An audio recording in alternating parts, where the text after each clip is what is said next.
সৎকর্মের অভ্যাস মজ্জাগত করিয়া লইলে মানুষের বীজের মধ্যে সেই স্বভাব কার্যকরী হইতে থাকে। কারণ যেমন মানুষটি তেমনি তাহার শুক্রকীট।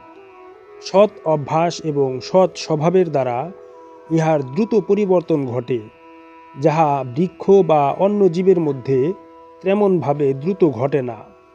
বৃক্ষ বীজের মধ্যে যেমন পূর্ণ বৃক্ষ বিরাজ করে, মনুষ্য বীজের মধ্যেও পূর্ণ একটি সমগুণের মানুষ বিরাজ করে।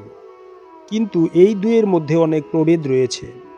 ইহা আল্লাহর একটি বিশেষ দয়া বা রহমত যে মানুষকে তিনি ভালো মন্দ নির্বাচনের অধিকার এবং ইহার উপর প্রবল ইচ্ছাশক্তি দান করিয়াছেন।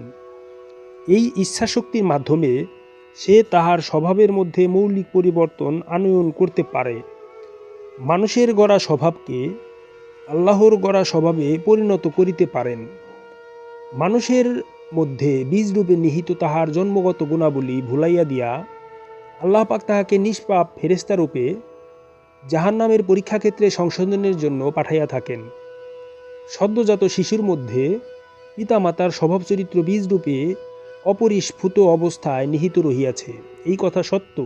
অর্থাৎ পিতামাতার মৌলিক পাপ তাহাতে বীজরূপে রহিয়াছে, কিন্তু পূর্ববর্তী সকল অন্যায় ভুলাইয়া দিয়া সংসার ক্ষেত্রে তাহাকে ফেরেশতা বানাইয়া পাঠানো হইয়া থাকে।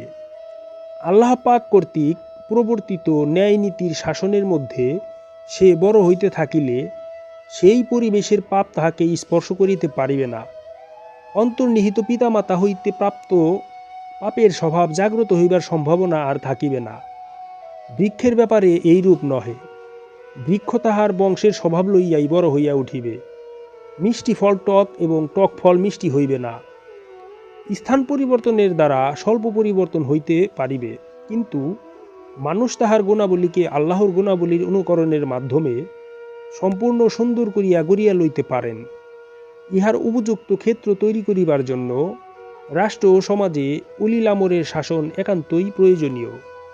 এই জন্য আমাদের সকল কলুষের বিরুদ্ধে জিহাদ করা এবং দেশকে আল্লাহর শাসনাধীন করিয়া গড়িয়া তোলা মানবজাতি সর্বপ্রধান কর্তব্য।